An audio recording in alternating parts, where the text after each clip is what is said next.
Okay, another short video. So, topic of today's short talk, what's it going to be?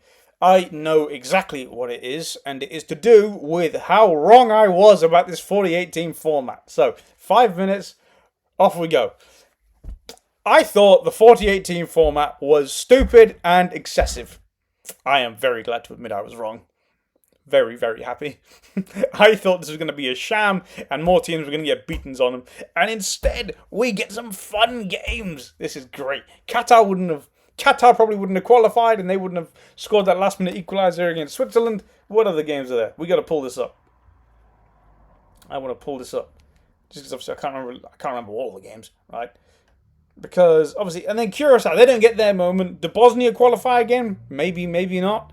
Did Paraguay get in? To be fair, they're irrelevant, right? Did Haiti get in? Probably not. Did Australia make the last World Cup? Yeah, they did, because France beat them up. But do Cape Verde get in? No. And they don't get that awesome moment today. I am wrong. I was incorrect, and I am very, very happy about that. Because ultimately, I thought this 48-team World Cup was overstuffed. I did. I really did. I thought, okay, 48 teams are going to be a bunch of drubbings. The group stages are dead now because you've got 16 groups. I don't like it. And as soon as the tournament kicks off, it's great. I love it. I am very, very happy at the fact that they've done this.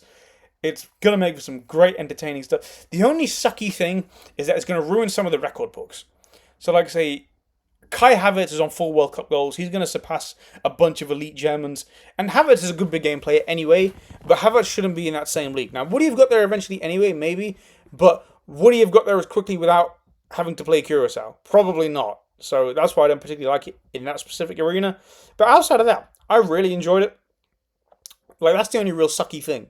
Outside of that, it's great. Like, I love the fact that teams and fan bases who never would have gotten their teams to play at the World Cup, never would have gotten to see it before. I love the fact that they're going to see their favourite players all on the biggest stage now.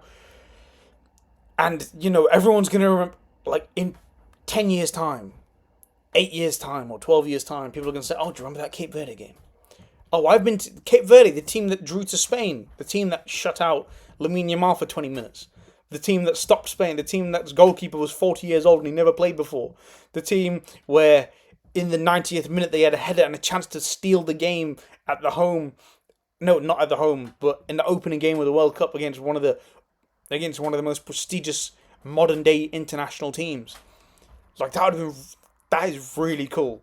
And then obviously at the same time you get Qatar. It's like, oh, Qatar! They scored in the 90-something minute against Switzerland, which was the last kick of the game. And they really could have scored again. And they could have scored earlier as well.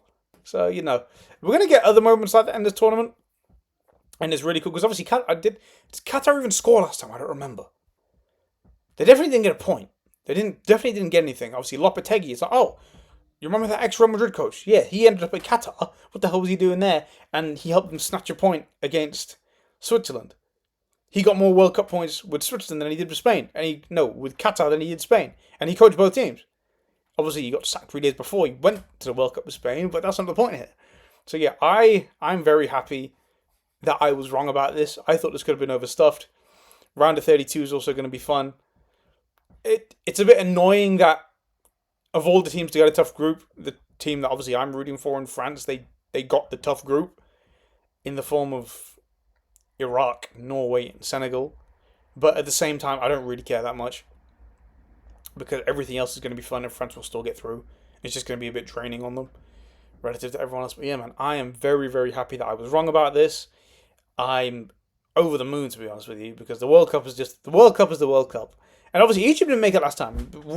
You wouldn't have got my fairly muted, albeit but still surprise reaction to the fact that Egyptian player rasped on it against Courtois from 20-something yards. Like, it's great. The World Cup, it brings all different people together.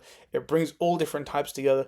And we end up getting great, wonderful collective experiences from it. So I'm very, very happy at the fact that they expanded this tournament, which I thought was a sham.